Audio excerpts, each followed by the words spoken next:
Oke, selamat malam. Sudah pada join?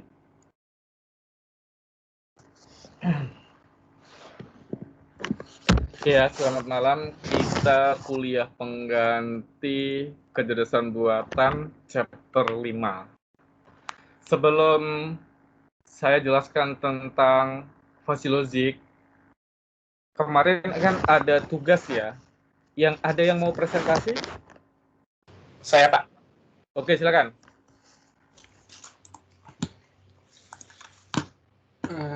Silakan, yuk. Jadi sistem kami itu sistem pakar peminjaman uang. Jadi case perspektif kami itu sebagai user di bank. Jadi kami memutuskan bahwa ini cocok untuk dipinjam, orang ini cocok dipinjamkan uang atau enggak. Jadi CBR yang pertama itu SBI checking. SBI checking itu kayak biasanya di bank ada data-data pengguna yang sebelumnya pinjam kredit atau enggak. Kalau datanya bagus, dia biasanya ada kasih good. And then ini lanjutannya, kalau dia melalui pathway ini, dia akan muncul approve with full integrity. Kalau kita ganti pathway, contohnya no, langsung ditolak. Lalu cara buat kami itu pakai rekursif. Jadi awalnya itu, yang awal kan BI checking. Kalau dia yes, dia ke loan amount. Setelah itu kalau dia yes, dia ketiga. Kalau dia yes lagi, dia langsung ke result. Approve with full integrity. Untuk flow-nya kayak gini sih, kira-kira, Pak. Gitu. Oke, bagus ya. Sudah paham kan, Yo? Gampang ya? Sudah. Jadi aspek sistem itu salah satu artificial intelligence yang paling gampang dan biasanya sih dipakai untuk skripsi ya kalau pengen cepet tamat. Dibanding fuzzy dan lainnya itu dia lebih gampang sekali untuk logiknya. Oke, jangan lupa yuk anggota kelompoknya ya. Next, siapa lagi? Ada yang mau presentasi tugasnya? Kalau presentasi sekarang saya plus 10, kalau minggu depan plus 5, nggak presentasi minus 5. Oke, ya, nanti terakhir baru saya rekap ya, saya cek semuanya. Silakan. Saya, Pak. Ya, oke, William, silakan. Yuk, jangan lupa ya, yuk, anggota kelompoknya. Nampak nggak, Pak? Oke, Oke, ya, Pak. Oke, silakan. Oke, silakan jelaskan, William. Aplikasi sederhana yang kami bikin itu ya untuk hitung biaya parkir. Oke, jadi yang pertama ini dia member atau enggak. Soalnya kalau member ini ada diskon, kami bikin rule-nya gitu. Oke, terus tipe kendaraannya mobil atau motor. Kalau mobil 2000 untuk jam pertama dan 1000 untuk motor. Dan 1000 untuk setiap jamnya. Jadi misalnya kalau dia pakai mobil terus dia 6 jam bayarnya 5.600. Sedangkan kalau dia nggak pakai member bayarnya 7.000. Gitu sih, Pak. Oke. Cuma dua pilihan aja ya? Member Iya. non-member. Oke. Ada nggak diskonnya gitu, William? Kalau seandainya dia lama gitu ya, atau member Enggak terus sih, kalau diskon cuma di member aja, Pak. di member aja ya? Iya. Yang ada diskonnya ya? Iya. Yang 20%. dibikin gitu Ini sih. lebih dari berapa jam ada diskonnya ini? Enggak, Pak. Ini kalau dia member aja, Pak. Pokoknya kalau member mau 1 jam, mau 2 jam, 3 jam ada diskon 20% ya? Iya. Oke, good. Ya. Yang penting paham dulu konsepnya ya, bagaimana istilahnya kita membuat EKP system. Kalau Ya. skripsi harus di ini ya, harus dibanyak untuk pilihan untuk logiknya gitu. Oke, Oke. thank you ya William. Iya, Pak. Next, ada lagi? Ada lagi? Gampang ya, jadi expert system itu gampang. Kalau fuzzy nanti 2 pertemuan ya, atau 3 pertemuan itu tergantung dari kebutuhannya. Jadi chapter sekarang 5 ini fuzzy-nya kita teori dulu. Minggu depan baru bagaimana kita untuk implementasi prakteknya ya, untuk simulasinya. Oke, William jangan lupa anggota kelompoknya. Oke, kita mulai saja. Nanti siapa tahu habis saya presentasi, mungkin Anda ada yang mau presentasi ya untuk kelompoknya. Jadi di chapter sebentar. Di chapter ini mana ya?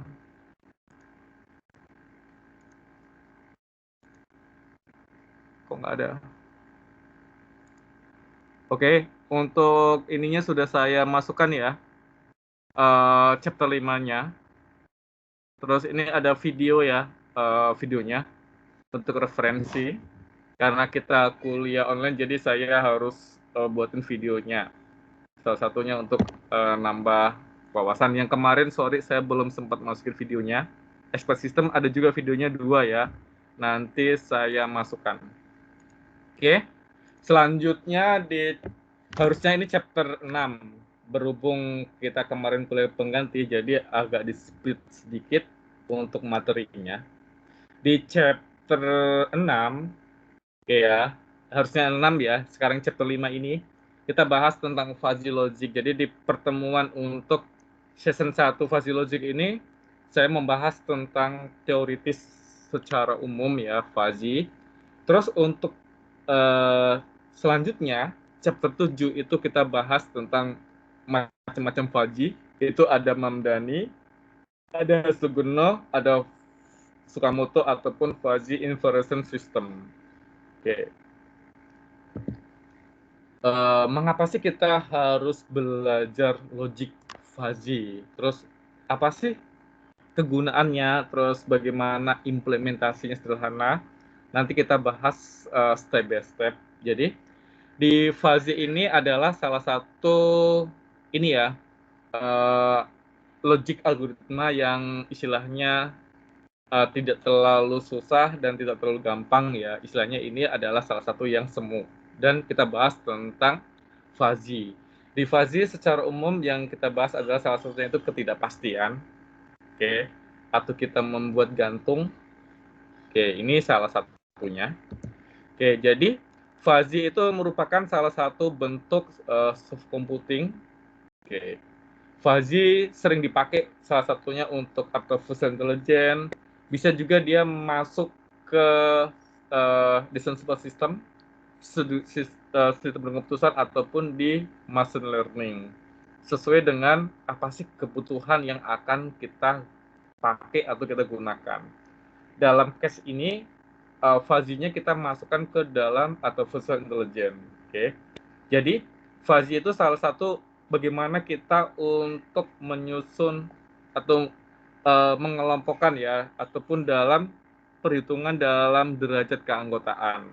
Jadi pertama sekali fuzzy itu diperkenalkan atau pertama sekali yang menemukan itu adalah salah satunya itu Profesor Zadeh.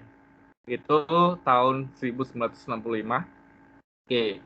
Jadi fuzzy itu adalah salah satu ini ya, teori logika fuzzy merupakan teori himpunan fuzzy.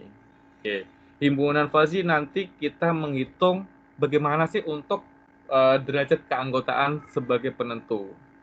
Kalau dalam perhitungan kan 1, 2, 3. Di fuzzy itu kan kita bagaimana kita untuk menghitung derajat keanggotaannya itu antara panas dan dingin, sangat panas, sangat dingin, dan lain-lainnya. Itu yang akan kita hitung. Jadi di fuzzy nanti kita mencari nilai keanggotaan ataupun derajat keanggotaan, atau dalam bahasa kerennya itu untuk membership function-nya. Oke, jadi ini adalah salah satu bagian dari utama untuk logika fuzzy. Ini secara umum, logika fuzzy itu suatu cara yang tepat untuk memetakan suatu ruang lingkup ke dalam suatu ruang output. Contohnya seperti ini ya.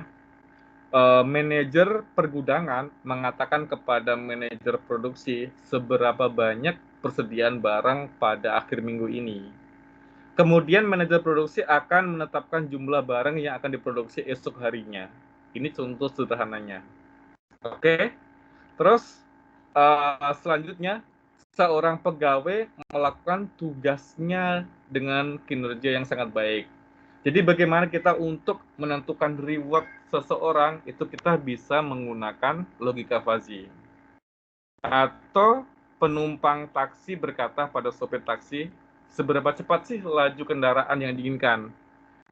Baru si sopir akan menginjaknya. Contohnya ada cepat, pelan, sangat cepat. Itu kan nanti bisa kita untuk ukur derajat keanggotaannya. Oke, ini contoh umum. Oke, jadi contohnya ini seperti ini ya. Oke, ini bagaimana pelayanan restoran untuk memberikan pelayan terhadap tamu. Jadi kita bagaimana kita untuk memberi tips ataupun lainnya. Oke, ini untuk modelnya. Oke, terus di fuzzy itu ada kenapa kok kita menggunakan fuzzy. Terus alasannya apa sih? Ini saya kutip dari Agus Nababa. Konsep fuzzy logic itu sangat sederhana. Salah satunya itu sangat mudah dipahami, terus sering diimplementasikan di industri itu ya, khususnya kita yang untuk PCBI itu semua kita menggunakan fuzzy untuk mesinnya, untuk PCB-nya. Jadi dia lebih ke robotic artificial intelligence. Oke. Kenapa seperti itu? Kita menghitung ya. Contohnya kita untuk semburan nozzle. Oke. Nozzle ya. Kalau soldernya, kalau di industri itu kan kita nyolder itu pakai mesin. Seberapa sih kira-kira semburan nozzle-nya, soldernya itu sesuai nggak? Jangan sampai nanti misalignment ataupun dalam menimbulkan reject ataupun terlalu tebal. Ini contoh sederhana bagaimana penerapan fuzzy logic di industri. Oke. Terus selanjutnya kelebihannya dibanding konsep yang lain bukan pada kompleksitas, tetapi pada untuk naturalnya. Oke, jadi ini bagaimana sih kita untuk memecahkan pendekatan masalahnya. Terus salah satunya fuzzy logic sangat fleksibel, istilahnya gampang kita untuk penggunaan ataupun pengembangannya. Terus di fuzzy logic itu ada nilai toleransi datanya. Istilahnya kita untuk ketidakpresisian datanya. Dan fuzzy logic sangat cocok dengan fakta sehari-hari ya untuk penggunaannya di fuzzy logic-nya. Oke, terus juga di fuzzy logic itu bagaimana kita untuk pemodelan. Salah satu kita untuk sistem backlog ya. Itu kan kita menggunakan metode fuzzy. Oke. Di fuzzy bisa kita kok istilahnya kita menggunakan jaringan saraf tiruan ya untuk GST. Itu nanti habis UTS kita bahas bagaimana penggunaan teorinya jaringan saraf tiruan di artificial intelligence. Oke, ini contoh-contoh untuk penerapan fuzzy logic. Ini aplikasinya istilahnya yang terkenal. Ini untuk secara umum. Pertama itu pada tahun 1990 itu mesin cuci di Jepang ya, Matsushita Electric itu menggunakan sistem fuzzy. Tujuannya kenapa? Kita istilahnya untuk menentukan putaran. Oke, jadi supaya otomatisnya itu tepat sasaran. Kalau seandainya banyak kotoran, otomatis nanti putarannya akan semakin lama.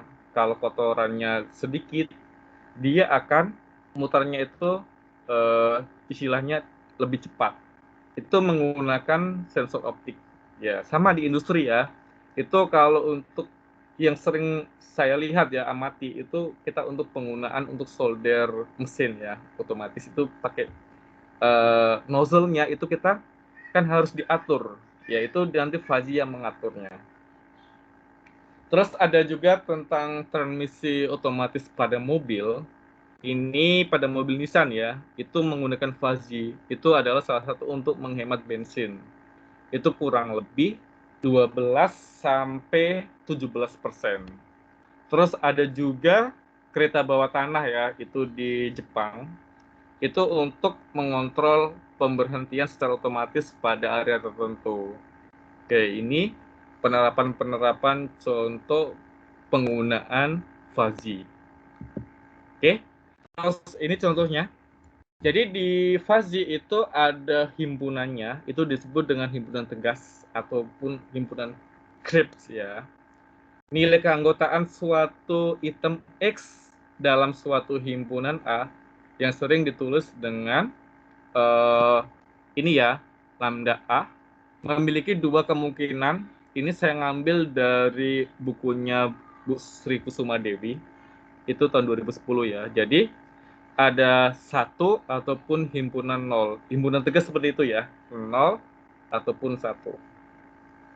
Kalau seandainya 1, itu berarti bahwa suatu item menjadi anggota dalam suatu item. Ini contohnya.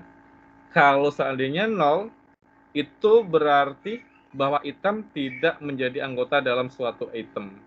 Ini contohnya ya, S itu istilahnya semesta pembicaraan. Itu isinya ada 1, 2, 3, 4, 5, 6. Hak anggotanya itu ada 1, 2, 3 A dan B 3, 4, 5. Ini contoh himpunan tegas. Oke, jadi kalau seandainya 1 ataupun 0. Selanjutnya, pada himpunan tegas, oke, nilai keanggotaan suatu item X dan suatu item A sering ditulis dengan seperti ini. Yang tadi ya. Jadi bisa dikatakan bahwa nilai keanggotaan dua anggota himpunannya itu ada di 2, itu sama dengan 1 ya. Ini ekuivalen terhadap A. Oke, dan nilai keanggotaan 3 pada himpunan A, 3 sama dengan 1 karena 3 itu ekuivalen terhadap A dan seterusnya. Ini contoh sederhana bagaimana untuk penggunaan Fuzzy-nya. Terus contoh lain lagi untuk bilangan tegas ya, contohnya gini. Misalkan variabel umur dibagi menjadi 3 kategori. Ada muda, ada parubaya, ada tua.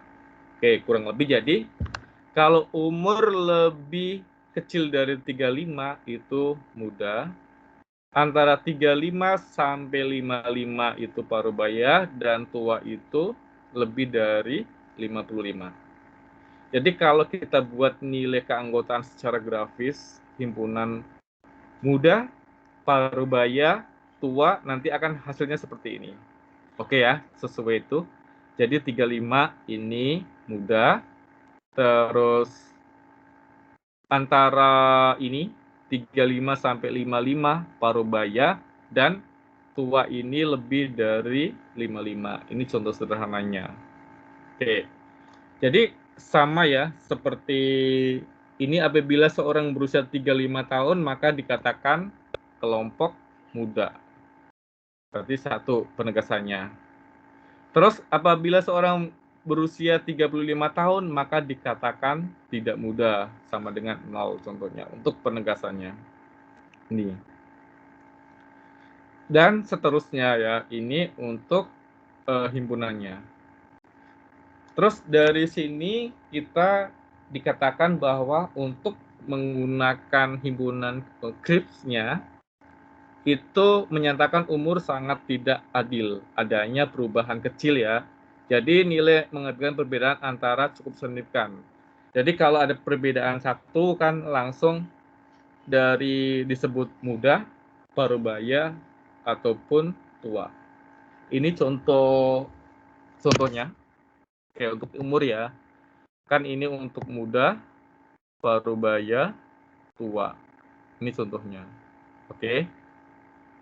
Terus pada gambar, jika seorang yang berumur 40 tahun termasuk dalam himpunan muda dengan ini 0,25, namun dia juga termasuk dalam himpunan parubaya dengan nilainya itu 0,5. Ini ya. Kalau seandainya di umurnya 40 tahun kan gini. Oke.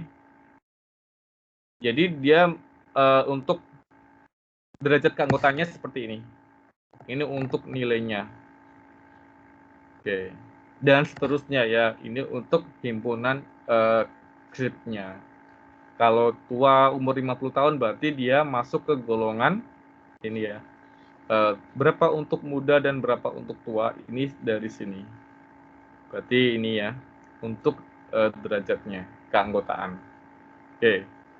Terus kalau seperti itu kan terjadi kerancuan. Jadi di himpunan Fazi itu kita ada 2 atribut. Itu ada linguistik, ada numeris. Oke. Kalau linguistik itu untuk penamaan suatu grup yang mewakili suatu keadaan atau kondisi tertentu dengan menggunakan bahasa alami. Muda, parubaya, tua. Ini contohnya. Ini ya, muda, parubaya, tua. Sedangkan untuk numeris itu suatu nilai yang menunjukkan ukuran dari suatu variabel seperti 40, 25, 50 dan sebagainya. Oke, jadi logika Fuzzy ini diciptakan karena logika Boolean tidak mempunyai ketelitian yang tinggi, hanya mempunyai angka logika 0 dan 1 saja. Oke, makanya ini diciptakan logika Fuzzy. Oke. Jadi di dalam logika Fuzzy nanti ada disebut dengan degree of membership atau derajat keanggotaan. Fungsi derajat keanggotaan ini adalah kita untuk memberikan bobot pada suatu input yang telah diberikan. Jadi nanti input tadi dapat dinyatakan dengan nilainya. Terus ada disebut dengan variabel Fuzzy. Ini merupakan variabel yang hendak dibahas dalam suatu sistem Fuzzy. Terus ada scope ya, itu merupakan batas dari kumpulan input tertentu. Terus ada disebut dengan label, itu umum diberikan suatu keterangan untuk scope-nya. Oke, ini di Fuzzy ada keanggotaan. Oke. Di keanggotaannya itu ada disebut dengan representasi linier, ada disebut dengan representasi kurva segitiga, dan representasi kurva trapezium adapun disebut dengan kurva S. Ini yang akan sering kita pakai. Ya, ini. Kalau seandainya representasi kurva linier itu pemetaan input ke derajat keanggotaan digambarkan sebagai suatu garis lurus. Berarti nanti kalau seandainya kita mau ngitung representasi linier berarti modelnya garis lurus. Kalau seandainya garisnya ini ya, gabungan antara dua garis disebut dengan kurva segitiga. Kalau seandainya bentuk segitiga hanya saja ada beberapa titik yang memiliki nilai keanggotaan 1 disebut dengan kurva trapezium, sedangkan kurva S itu hampir dengan kurva linier, akan tetapi tidak pasti terurut. Oke. Ada juga disebut dengan trips input. Nilai input analogi diberikan untuk mencari degree of membership ataupun derajat keanggotaannya nanti. Oke. Ini apa itu fungsi keanggotaan, itu istilahnya kita untuk menentukan titik-titik dari inputnya. Ini contohnya ya. Jadi nanti kalau seandainya modelnya seperti ini, oke, untuk derajat keanggotaannya, oke, ini untuk representasi liniernya, berarti ini adalah rumus yang akan dipakai ataupun untuk rumus derajat keanggotaannya. Oke. Yang ini adalah untuk himpunan keanggotaan. X itu hasil nilai, sedangkan untuk B itu variabel keanggotaan. Oke. Jadi kalau seperti ini, nanti ini adalah rumus yang akan kita pakai. Ini sudah rumus standarisasi dari himpunan Fuzzy. Oke. Terus kita bahas tentang fungsi keanggotaan yang lain. Oke. Kedua merupakan ini yang kebalikan yang pertama. Istilahnya garis lurusnya dimulai dari nilai domain dengan derajat keanggotaan tertinggi dari sisi kiri. Kalau ini seperti ini, kalau ini dari kiri ke sini. Ini yang kita hitung. Oke. Jadi ini dengan derajat keanggotaan tertinggi dari sisi kiri, kemudian bergerak menurun ke nilai domain yang memiliki derajat keanggotaan yang lebih rendah. Rumus yang kita pakai ini ya, A dikurangin X dibagi B dikurangin A. Oke, ini untuk nilainya, jadi X ini lebih besar dan lebih kecil ya dari B. Ini contohnya, nanti kita cobain untuk perhitungannya. Oke, kalau ini untuk kita mencari representasi kurva segitiga. Kurva segitiga pada dasarnya merupakan gabungan antara dua garis linier. Jadi ini disebut dengan kurva segitiga. Ini area yang akan kita hitung. Oke, A, B, C. Ini.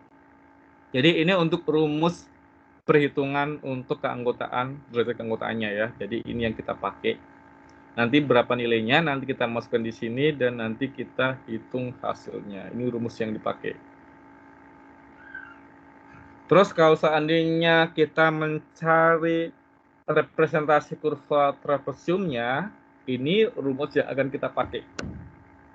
Jadi di sini ini segitiga pada dasarnya itu bentuk segitiga ya. Jadi kita mencari untuk beberapa titik nilai keanggotaannya. Seperti ini ya. Ini yang akan kita cari. Di kurva trapesium itu lebih kompleks ya, seperti ini. Oke. Terus kita coba ke representasi bentuk kurva bahu. Di sini contohnya kita bentuk segitiga, terus kita ada sisi kanan, ada sisi kiri, naik turun, seperti ini. Di sini kita ada dingin, ada sejuk, normal, hangat, dan panas, seperti ini. Terus contohnya, apabila telah mencapai kondisi panas, nih ya, kenaikan temperatur akan tetap berada pada kondisi panas. Himpunan Fuzzy bahu bukan segitiga. Seperti ini. Digunakan istilahnya kita untuk menghitung ataupun mengakhiri variabel suatu daerah Fuzzy-nya. Ini untuk contohnya temperatur. Oke. Terus dalam perhitungan ini ada disebut dengan operator Zade. Jadi di operator Zade ini bagaimana kita untuk ini ya, himpunan konvensional ada beberapa operasi yang kita definisikan secara khusus untuk kombinasi dari himpunan Fuzzy. Contohnya kita untuk operasi dua himpunan sering dikenal dengan nama first strength-nya ya. Ini lambda predikat, ada 3 operator dasar yang diciptakan oleh Profesor Zade dan disebut dengan di Fuzzy ini. Untuk operator N, ini yang berhubungan dengan operasi union pada himpunan lambda predikat sebagai hasil operasi dengan operator OR. Diperoleh dengan mengambil nilai keanggotaan terbesar antara elemen pada himpunan yang bersangkutan. Ini rumusnya. Sedangkan operator OR itu berhubungan operasi union pada himpunan A predikat sebagai hasil operasi dengan operator OR diperoleh dengan pengambilan nilai keanggotaan terbesar antara elemen pada himpunan yang bersangkutan. Sedangkan untuk operator NOT itu berhubungan dengan operasi komplement pada himpunan lambda predikat sebagai hasil operasi dengan operator not diperoleh dengan mengurangi elemen pada himpunan yang bersangkutan. Ini contohnya. Oke. Terus di fuzzy ada disebut juga metode Sakamoto. Nanti untuk lebih detailnya selanjutnya ya. Ini gampang juga. Sakamoto itu sama dengan yang kemarin, express system ya. Ini menggunakan if then. Oke, untuk perhitungannya, untuk representasi fuzzy-nya. Ini contoh sederhananya, sampelnya. Terus ada metode Mamdani, ini yang sering dipakai. Kenapa? Ini salah satu perhitungannya itu kita pakai min max ya untuk Mamdani. Ini lebih simpel ya dibanding Tahani. Ada 3 fuzzy, Mamdani, Tahani, Sakamoto. Ini yang dipakai. Jadi di metode Mamdani ini sering juga dikenal dengan metode max min, min max ya. Ini untuk kita mendapatkan output. Diperlukan 4 tahapan. Pertama itu ada pada metode Mamdani, baik variabel input maupun variabel output dibagi menjadi 1 atau lebih himpunan fuzzy-nya. Terus, apabila fungsi implikasi pada metode Mamdani, fungsi implikasi digunakan adalah untuk min. Terus, aturan ketiga, komposisi aturan ada 3 metode yang digunakan dalam fuzzy inference system. Itu ada max, aditif, dan probabilistik OR ya, atau probor. Itu untuk kompromisasinya menggunakan max. Terus nanti terakhir kita menggunakan penegasan ataupun difazifikasi untuk penggunaan fuzzy-nya. Sedangkan metode Sugeno itu penalaran dengan metode Sugeno hampir sama dengan penalaran Mamdani ya, hanya saja istilahnya outputnya itu tidak berupa himpunan fuzzy, melainkan konstanta ataupun persamaan linier. Ini penggunaannya. Diperkenalkan sama Profesor Takagi Sugeno Kang, maka diberi nama metode Sugeno. Jadi kalau Anda menemukan metode atau apa bisa kok dikasih nama Anda ya. Salah satunya itu untuk karena itu kan hak paten Anda. Oke. Ini Sugeno. Oke. Terus contoh kasus. Ya, ini suatu perusahaan makanan kaleng akan memproduksi makanan jenis ABC. Dari data 1 bulan terakhir. Permintaan terbesar hingga mencapai 5.000 kemasan per hari. Dan permintaan terkecil sampai 1.000 kemasan per hari. Persediaan barang digunakan terbanyak sampai 600 kemasan per hari. Dan terkecil pernah sampai 100 kemasan per hari. Jadi dengan segala keterbatasan, sampai saat ini perusahaan baru mampu memproduksi barang maksimum 7.000 kemasan per hari. Serta demi efisiensi mesin dan SDM tiap hari diharapkan perusahaan memproduksi paling tidak 2.000 kemasan. Ini contoh ya. Ini biasanya yang seperti ini kalau di industri itu disebut yang orang PA, program administrator. Dia itu menghitung target ya diproduksi berapa sih targetnya hari ini yang harus diproduksi. Nanti dilihat kemampuan mesinnya, terus kemampuan operatornya, oke, terus kemampuan stoknya. Oke, seandainya ada permintaan banyak, permintaan kecil. Ini biasanya orang PA ya, program administrator. Ini yang mengatur schedule di production. Terus ada if-nya. Apabila proses produksi perusahaan tersebut menggunakan 4 aturan fuzzy sebagai berikut. R1-nya ya, jika permintaan turun dan persediaan banyak, maka then produksi barang berkurang. R, jika permintaan turun dan persediaan sedikit, maka produksi barang berkurang. R3-nya, jika permintaan naik dan persediaan banyak, maka produksi barang bertambah, dan jika permintaan naik dan persediaan sedikit, maka produksi barang bertambah. Ini untuk aturan rule-nya.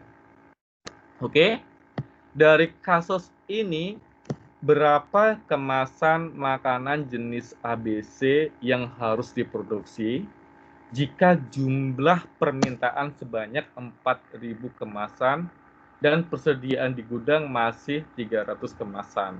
Oke, ini contoh pertanyaan Fazi ya, untuk ada bagaimana untuk Anda menyelesaikan kalau seandainya ada kasusnya seperti ini. Oke, kita bahas step by step ya. Pertama kita membuat dulu pemetaannya. Oke, jadi solusi ada 3 variabel Fazi yang akan kita modelkan, yaitu permintaan terdiri atas 2 himpunan Fazi ya, yaitu naik dan turun. Sesuai dengan yang di sini ya. Oke, ada naik, ada turun. Oke, dari kasus ini. Oke, jadi turunnya sampai berapa? Oke, ataupun naiknya sampai berapa ininya ya. Nih, kita dari kasus ini kan dari istilahnya turun sama naiknya kan antara ini ya, kita mulainya dari 1000. 1000 itu apa di sini?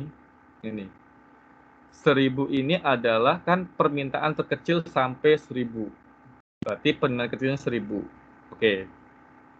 Sedangkan untuk permintaan terbesar itu kan 5.000.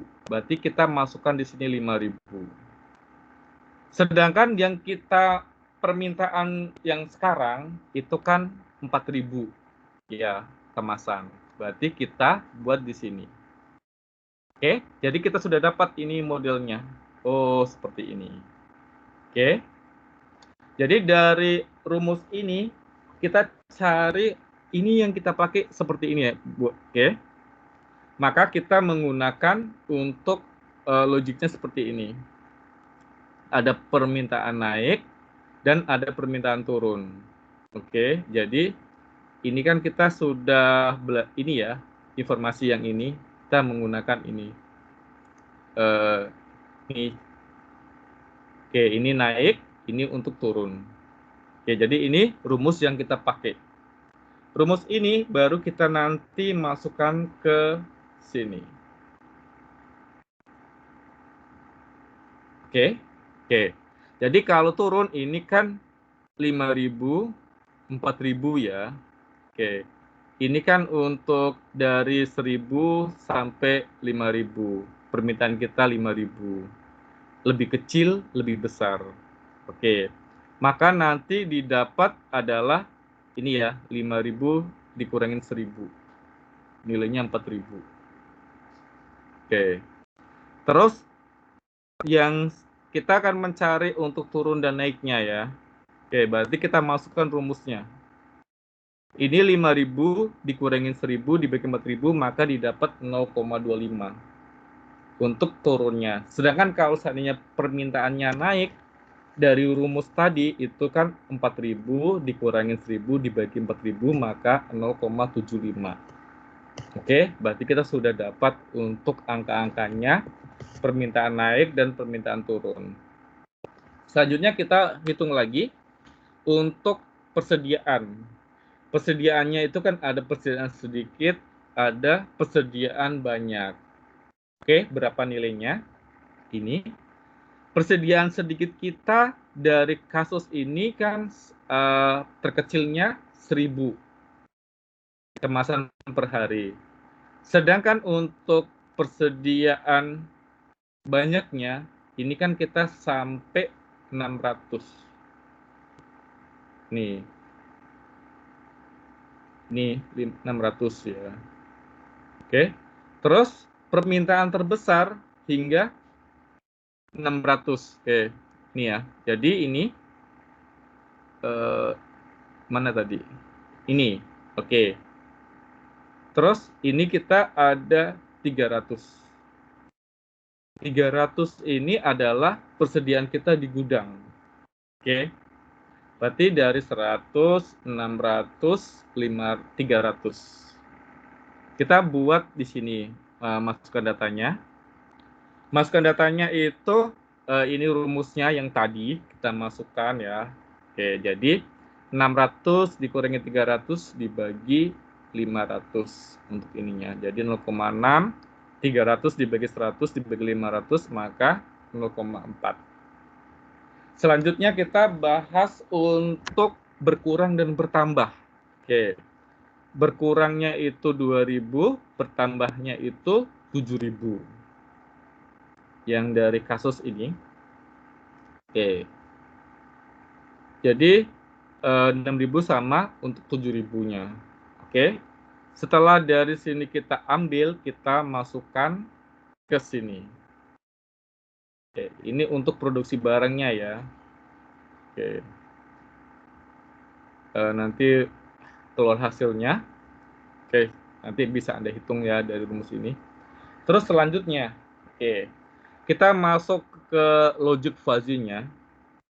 Sekarang kita cari nilai Z untuk setiap aturan dengan menggunakan fungsi min pada aplikasinya. Berarti kita menggunakan min max. Oke. If jika permintaan turun dan persediaan banyak, maka produksi barang berkurang. Ini ya. If jika permintaan turun dan persediaan banyak, maka produksi barang berkurang. Maka kita masukkan rumus yang sudah kita hitung tadi. Hasilnya. Ini. Jadi, lambda predikat 1, ini ya rumusnya. Jadi kita masukkan berapa minnya untuk turun dan berapa banyaknya kita masukkan. Jadi, 0,25 sama 0,4 otomatis paling kecil kan 0,25. Jadi 0,25. Lihat himpunan produksi barang berkurang. Oke, jadi ini hasilnya ya. Maka didapat adalah 5750 dari kasus ini. Terus yang kedua, kita bahas tentang jika permintaan turun dan persediaan sedikit, produksi barang berkurang. Kita masukkan lagi. Jika permintaan turun dan persediaan sedikit, maka produksi barang berkurang. Kita masukkan lagi untuk min max-nya. Jadi dari case ini yang paling kecil yang kita masukkan ya, contohnya ini 0,25. Oke. Terus ini 0,4. Ini 0,6. Oke. Jadi perhitungannya kan kita sudah ketemu. Untuk R1, R2, R3, R4. Oke. Setelah R1, R2, R3, R4 kita ketemu, baru kita untuk mencari nilai Z. Ini disebut untuk difazifikasi. Oke. Difazifikasi kita masukkan semua yang hasil tadi, nanti dibagi dengan ini ya, untuk nilainya. Maka didapat adalah 4983. Jadi, jumlah makanan kaleng jenis ABC yang harus diproduksi sebanyak kurang lebih 4983 kemasan dari kasus ini. Ini ya, dari kasus ini. Ya, dari kasus ini, maka didapat segitu yang harus kita produksi. Oke. Oke, ada yang mau ditanyakan? Sampai di sini. Ada yang mau ditanyakan? Silakan. Ada yang mau ditanyakan?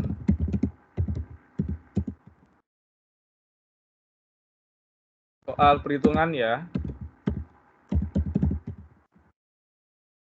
Bazinya.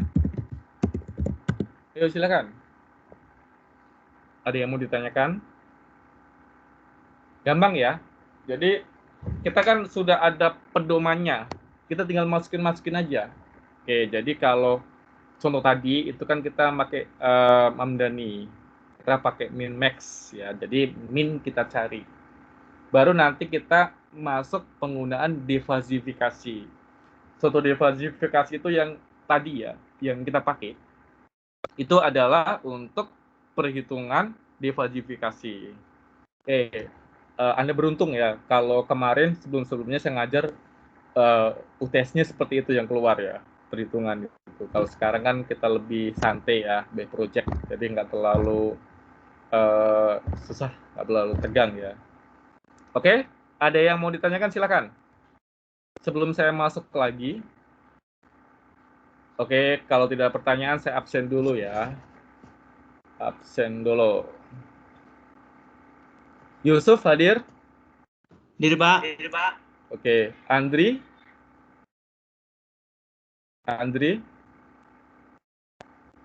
Wilson Fernando? Arik Bimantoro? Hadir, Pak. Daniel? Hadir, Pak. Muhammad Rivaldi? Hadir, Pak. Melsen? Andriantoni? Hadir, Pak. Rio Kusnadi hadir ya tadi presentasi. Charlie Aprilianto. Licen?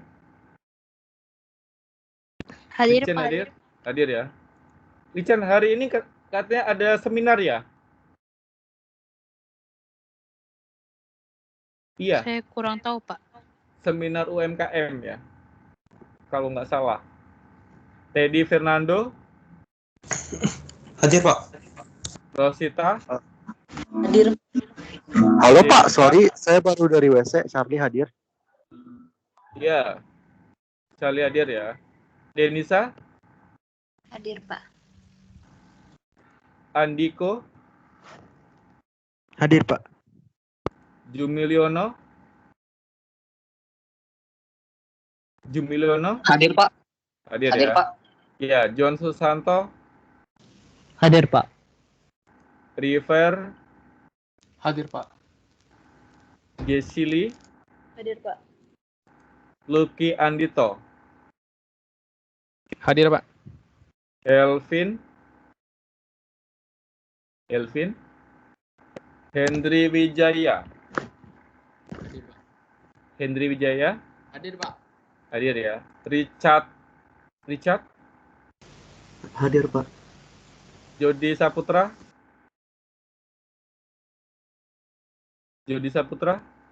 Melna? Hadir, Pak. Ardi Sutono? Mel Ferani? Hadir, Pak. Darren? Pak. Hadir, Ya. Pak. Ya, David? David izin, Pak. Kenapa? David Tarjo izin karena dia lagi lembur. Iya, oke, saya nggak masuk aja ya. Jennifer? Hadir, Pak. Derwin Galen? Pak, Darwin sama Helvin sama Wilson izin, Pak, ada acara keluarga. Oh ya, Derwin, siapa lagi? Helvin sama Wilson.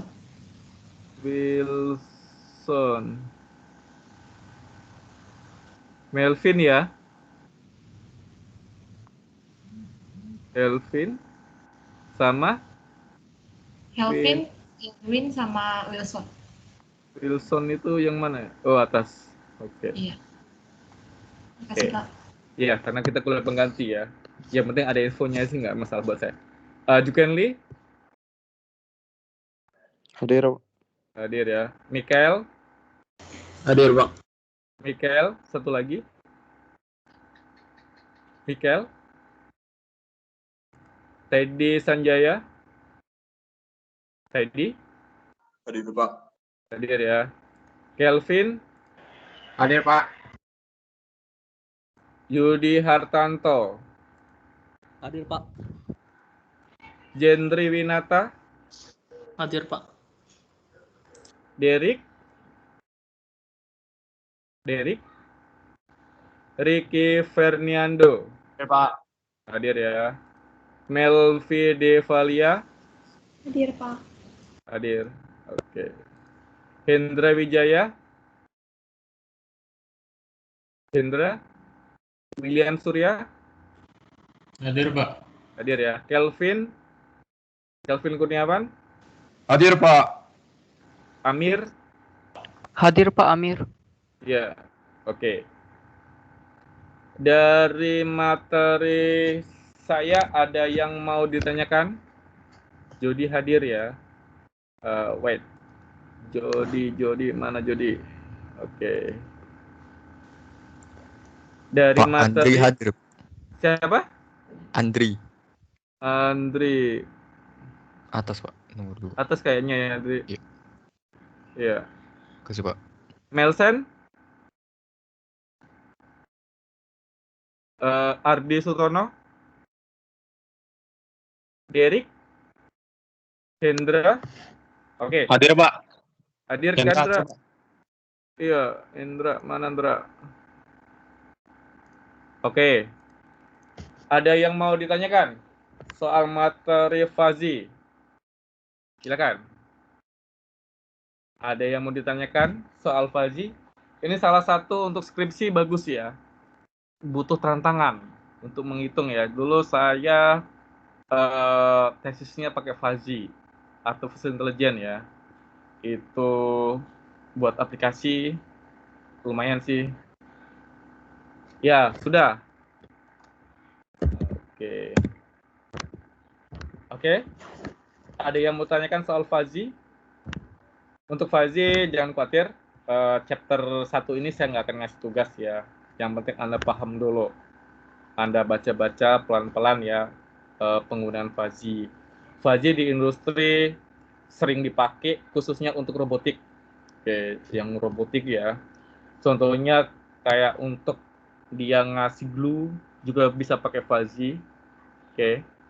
Untuk komponen ya, kalau di luar negeri kan kita ngirim PCB itu kan kita harus dilapisin komponen. Salah satunya kenapa? Di luar negeri kan cuaca beda dengan yang kita di Indonesia. Jadi takut membeku ya. Jadi dia lapisin semacam cairan itu. Dia bisa kan supaya untuk mengikuti ketebalan PCB ya, ketebalan komponen resistor itu supaya kita kasih lapisannya. Itu kita bisa pakai mesin. Jadi dia otomatis. Terus kayak solder ya. Solder kan biasanya kita pakai manual, tapi kalau di industri nggak pakai itu. Dia pakai semprotan, dia pakai mesin robotik ya. Itu pakai Fazi.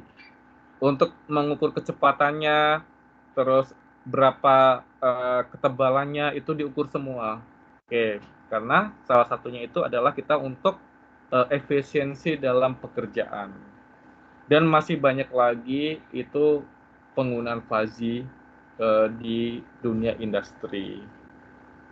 Silakan, ada yang mau ditanyakan atau ada yang mau didiskus ya soal Fazi. Ini contohnya. Jadi ini case-nya. Oke. Kalau Anda ingin nyoba-nyoba jadi orang ini ya, program administrator PA di industri. Jadi PA itu bagaimana dia untuk mengatur kerja. Stok gudang segini masih banyak, jadi harus berapa yang diproduksi. Terus apa sih produksi yang harus diduluan, itu menggunakan seperti ini. Ini contoh sederhananya ya. Ini untuk perhitungan-perhitungannya. Nanti masih banyak perhitungan lagi. Saya nggak akan ngasih untuk chapter satunya ini. Untuk next-nya baru kita tambah lagi. Terus ini bagaimana kita untuk menghitung ya. Ini kan sudah ada. Kita tinggal rumus ini sudah ada. Kita ada aturannya. Ini yang di sini. Oke. Di sini kan kita sudah ada. Nah, ini untuk naik, untuk derajat keanggotanya ya. Ini untuk posisi naik derajat keanggotanya. Terus ini kita untuk perhitungan jika turun. Terus bagaimana sih kalau untuk referensi kurva segitiga? Kalau ada case-nya seperti ini, bagaimana kita untuk menghitung derajat keanggotaannya? Ataupun kalau case-nya seperti ini yang model kurva trapesium. Ini rumusnya sudah ada, kita tinggal caplok, terus kita baru isi datanya ini, ABC-nya ini. Oke, nanti baru kita masukkan di kasus ini. Untuk contoh kasus Fazi sederhana. Ini contohnya ya, kita untuk perhitungannya.